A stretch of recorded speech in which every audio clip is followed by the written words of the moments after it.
উটার হইলি না।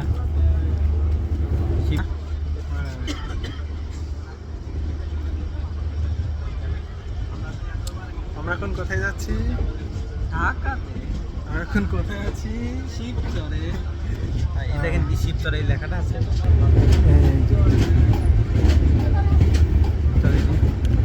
আমরা এখন শিবচরে আছি, ঢাকার গন্তব্যের দিকে যাচ্ছি।